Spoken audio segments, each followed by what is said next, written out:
গতকাল মার্কুরিয়াস সল নামে যে ওষুধটি, এটা সম্পর্কে কিছুটা বিস্তারিত আলোচনা করেছিলাম।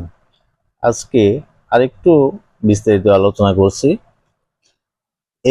এই মার্কসলটি অ্যান্টিসুরিক, অ্যান্টিসাইকোটিক এবং অ্যান্টিসিবিলিটিক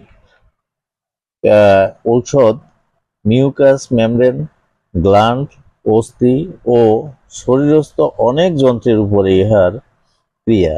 ইহার রোগী অধিক ঠান্ডা ও অধিক গরম সহ্য হয় না। ঠান্ডা বাতাসে আদৌ সহ্য হয় না। সামান্য মাত্র পরিশ্রম করিলেই অধিক ঘাম হয়, তাহাতে দুর্বল হইয়া পড়ে।